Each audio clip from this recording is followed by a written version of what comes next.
तो इसको अगर हम लोग शॉर्ट में कंक्लूड करें तो क्या हो रहा है कि हमारी body is hinged, it is rotating, it is in pure rotation about the centre of मास।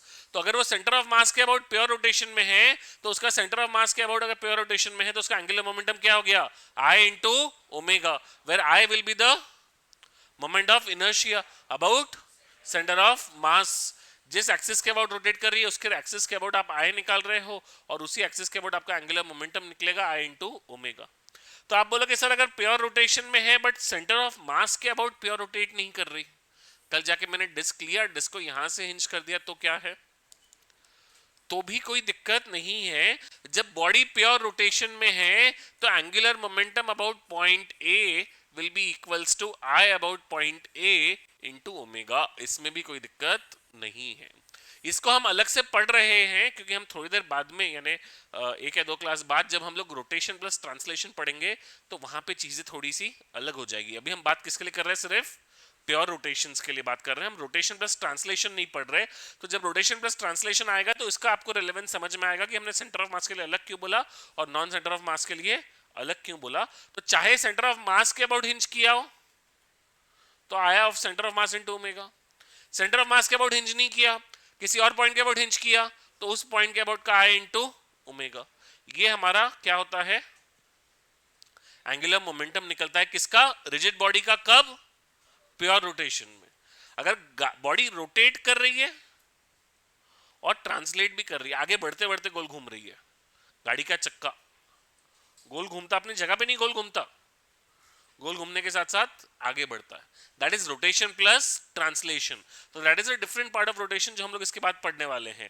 अभी हम बात किसकी कर रहे हैं, रोटेशन की। तो प्योर रोटेशन में क्या हो गया, L is equals to I into omega use कर सकते हैं। आई किसके अबाउट लेना है, जो एक्सिस के अबाउट हमारी बॉडी क्या कर रही है, रोटेट कर रही है, उसके अबाउट हमने क्या किया हुआ है, हिंज किया है। अब ये एंगुलर मोमेंटम को बेसिकली टॉर्क के थ्रू डिफाइन कैसे किया जाता है, टॉर्क से रिलेट किया जाता है। तो आप लोगों ने न्यूटन जी का सेकंड लॉ पढ़ा है, force is equals to mass into acceleration नहीं होता Newton second law. Newton second law कोई भी बोले मास इनटू एक्सेलरेशन तो गलत है, वेरिएबल मास सिस्टम पढ़ा है हम लोगों ने, कंडीशनल था वो। न्यूटन जी का सेकंड लॉ ओरिजिनली क्या है, force is equals to dp by dt. तो force is dp by dt, that is Newton's second law. तो जैसे हमारा force is equals to dp by dt था, तो यहाँ पे रोटेशन में फोर्स का भाई कौन है, torque is equals to d, momentum का भाई एंगुलर मोमेंटम अपॉन टाइम।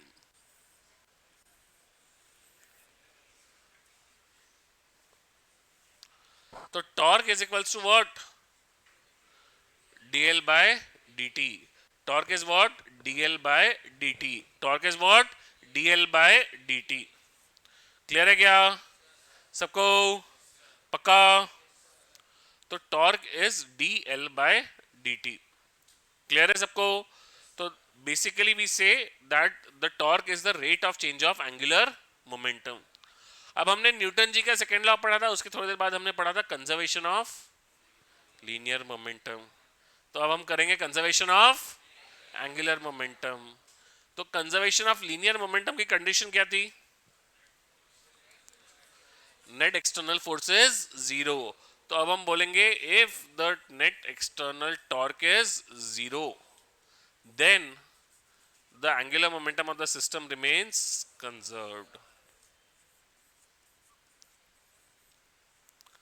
कभी आपने देखा है क्या वो, आई डोंट नो किसको बोलते क्या है, इट इज आइस रिंग पे दे परफॉर्म सम डांस और ये सब चीजें करते हैं।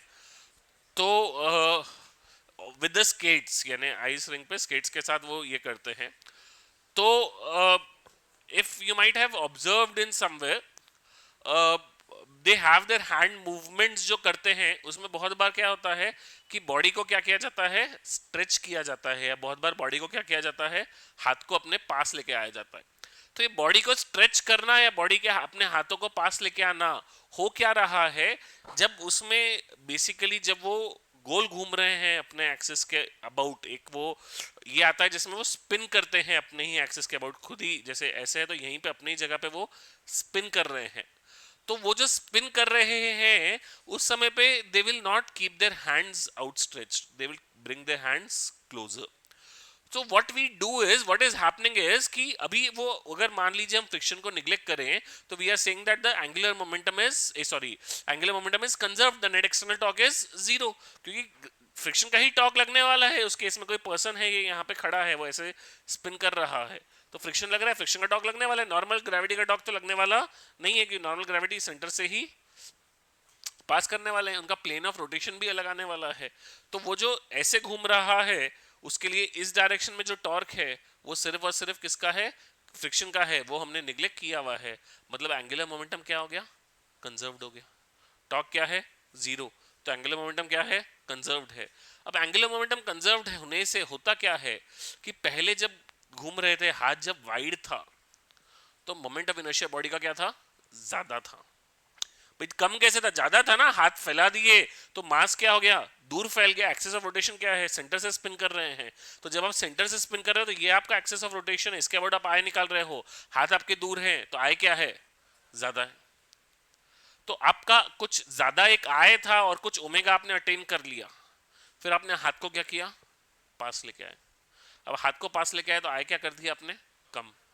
एंगुलर मोमेंटम कंजर्व रहना है तो आई इंटू ओमेगा इज कांस्टेंट. तो आई इंटू ओमेगा इज कांस्टेंट तो क्या हुआ, आई कम हो गया तो ओमेगा क्या हो गया, बढ़ गया. तो that is what happens when you are spinning about this own axis. ठीक है, that is an example of conservation of angular momentum. Clear है क्या सबको. बहुत जगह पे और यूज करते हैं कंजर्वेशन ऑफ एंगुलर मोमेंटम, यानी बहुत जगह पे और बहुत टाइप के क्वेश्चंस आते हैं. जैसे एक डिस्क है, सेंटर के अबाउट बढ़िया टकाटक गोल घूम रही थी. अब आपने एक डब्बा डाल दिया इसके ऊपर छोटा सा. अब क्या होगा, जैसे ही डब्बा जाके इसके ऊपर गिरा, अब डब्बे की वेलोसिटी क्या थी, zero. Horizontal velocity in the plane क्या थी, जीरो. ये अपना घूम रहा था ओमेगा से, तो डब्बे के नीचे वाला जो पॉइंट है ये आगे जा रहा था किसी वेलोसिटी ओमेगा आर से. डब्बे की वेलोसिटी क्या थी, जीरो. तो डब्बे के ऊपर क्या लगेगा, फ्रिक्शन. डब्बे पे फ्रिक्शन लगेगा आगे और आपकी प्लेट पे फ्रिक्शन लगेगा पीछे. तो क्या होगा, प्लेट की स्पीड कम होगी, डब्बे की स्पीड बढ़ेगी. कब तक होगा, जब तक दोनों की सेम नहीं हो जाती. थोड़ी देर बाद दोनों की सेम हो गई. अब ये जो सेम हुई इसको सब सॉल्व करना है. ये पूरा आप अल्फा निकाल के उसका फिर कैसे स्पीड बढ़ रही है उसकी कैसे कम हो रही, उतना करने के बदले आप बहुत आसानी से क्या कर सकते हैं, एंगुलर मोमेंटम कंजर्व कर सकते हैं. क्यों कर सकते हैं एंगुलर मोमेंटम कंजर्व, अभी तो मैंने बोला कि भाई टॉर्क जीरो चाहिए, तो इसमें तो फ्रिक्शन लग रहा है, फ्रिक्शन का टॉर्क लग रहा है, फ्रिक्शन लग रहा है ना. तो फ्रिक्शन का टॉर्क नहीं लग रहा है क्या भाई, फ्रिक्शन डब्बे पे कहां लग रहा है, आगे प्लेट पे लग रहा है पीछे, तो फ्रिक्शन का टॉर्क लग रहा है.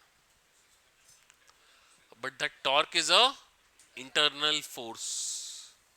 टॉर्क क्या है, इंटरनल फोर्स है, क्योंकि हम डब्बे का प्लस प्लेट का एंगुलर मोमेंटम कंजर्व कर रहे हैं तो इंटरनल फोर्स है. तो उसके गिरने के उसके इससे क्या हुआ है, कोई भी एंगुलर एक्सटर्नल टॉर्क नहीं लगा है तो एंगुलर मोमेंटम क्या रहेगा, कंजर्व्ड रहेगा. तो एंगुलर मोमेंटम कंजर्व्ड रहेगा तो आप क्या कर सकते हो कि भाई पुराना आए डिस्क का into omega is equals to I disk का प्लस आई डब्बे का इंटू ओमेगा. डब्बे का आई किसके अबाउट लेंगे, डब्बे के सेंटर ऑफ मास के अबाउट लेंगे क्या, एक्सिस ऑफ रोटेशन. ये एक्सिस ऑफ रोटेशन है तो इसके अबाउट लेंगे हम लोग आए. क्लियर है क्या सबको, पक्का पक्का.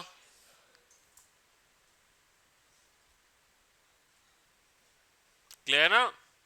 आपने ऑब्जर्व किया होगा कभी वो गार्डन में कभी आप बचपन में खेलते होंगे तो झूला आता वो गोल गोल जो, नहीं मेरी गो राउंड वर्टिकल में वो वाला नहीं, वो उसमें ऐसे 4-6 सेक्शंस बने हुए रहते हैं, वैसे राउंड डिस्क घूमते रहती, उस पर आप खड़े होके मस्त घूमते रहते टाइम पास में.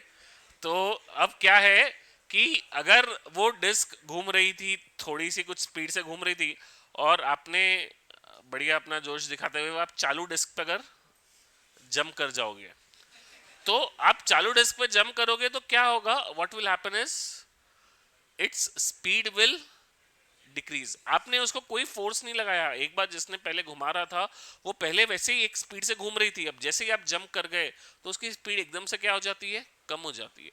तो what has happened is the I has increased.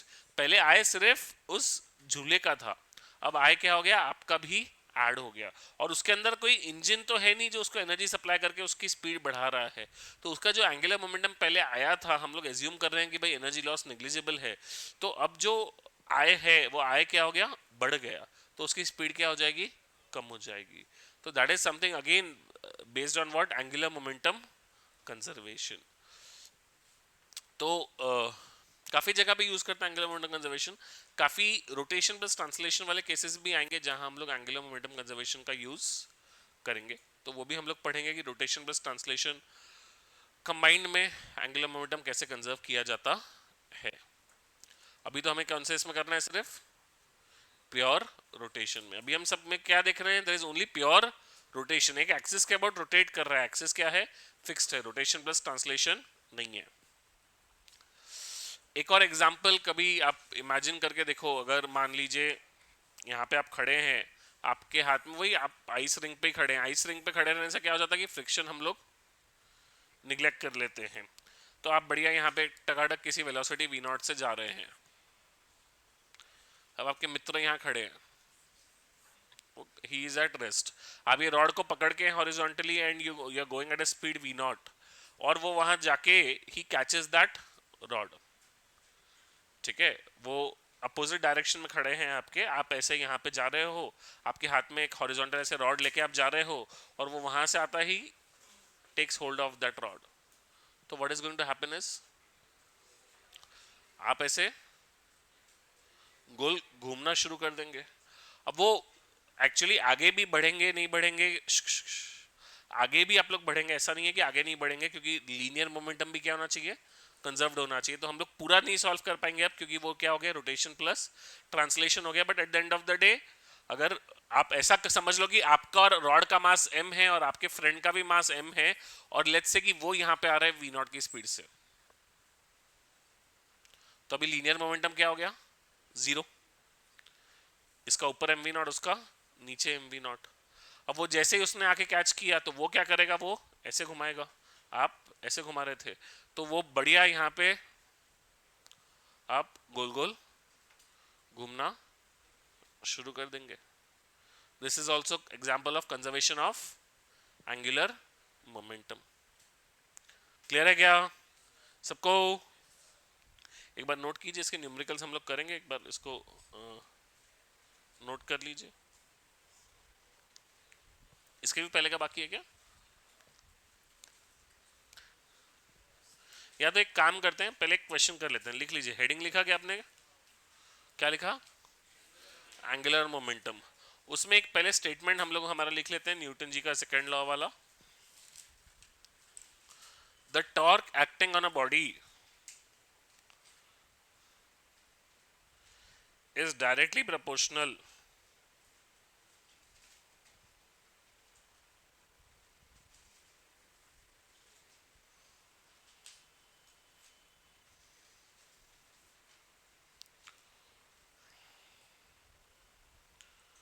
to the rate of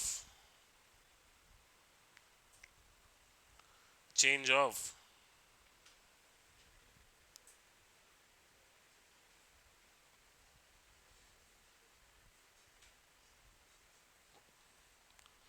angular momentum।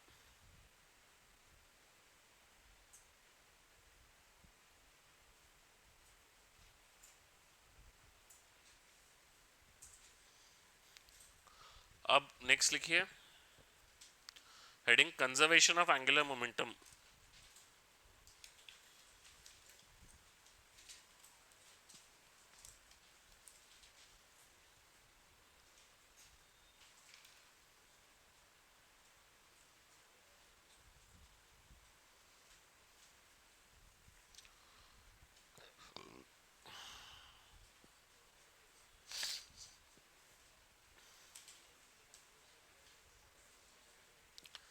लिखिए, if the angular momentum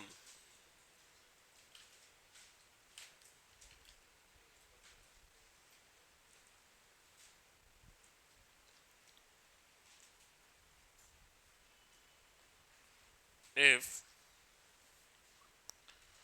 the angular momentum, sorry, if the angular momentum nahi, if the torque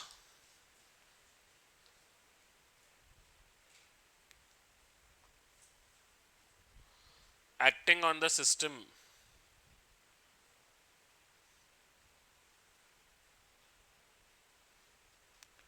is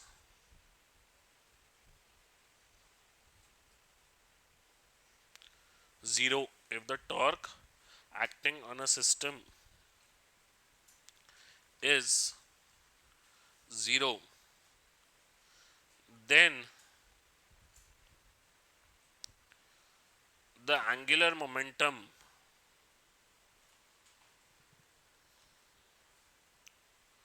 of the system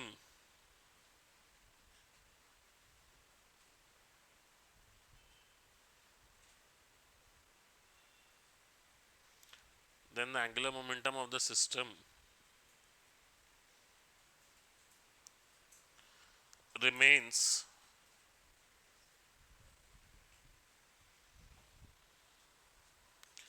conserved.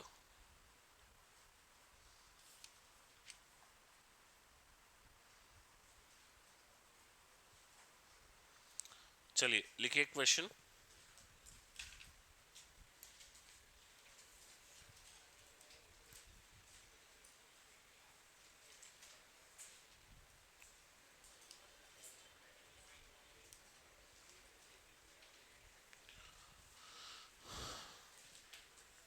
A disk of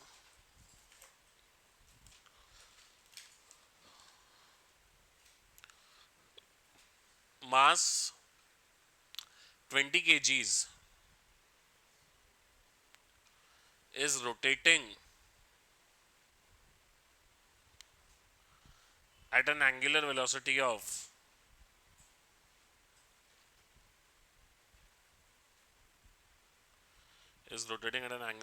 of 5 radians per seconds. If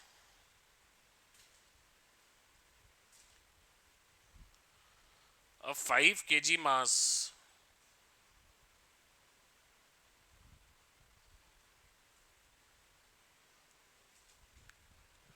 falls on the rim of the disk, then find the velocity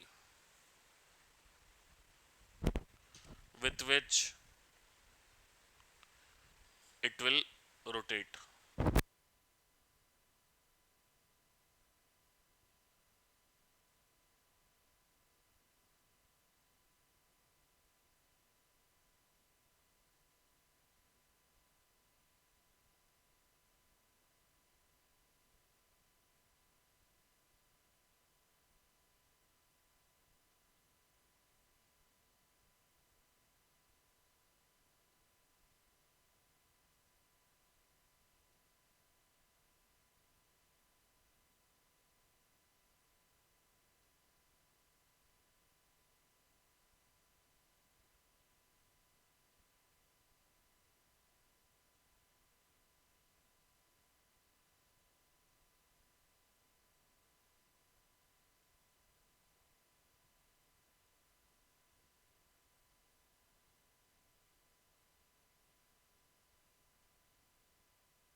हाँ,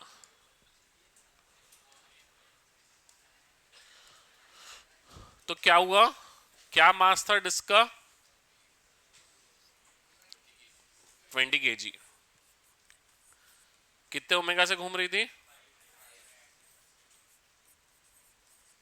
radius नहीं दिया हुआ ना शायद, तो radius actually क्या होने वाला है, आपका कट हो जाने वाला है। तो आपने क्या किया, 5 रेडियंस पर सेकेंड से घूम रही थी, बाद में उसकी एंगुलर वेलोसिटी हो गई ओमेगा। ये यहां पे क्या हो गया, आई क्या हो गया, 20 into r² by 2 into omega is 5।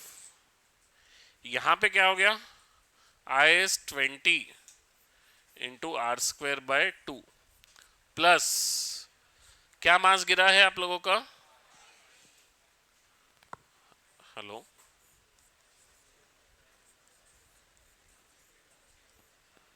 ठीक है मैं,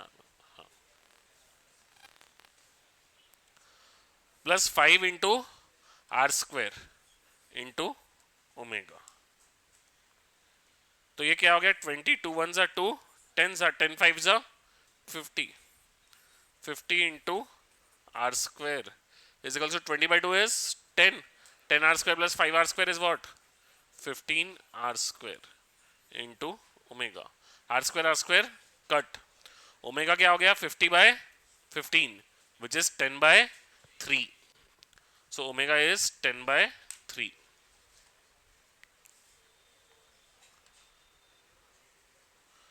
क्लियर है क्या?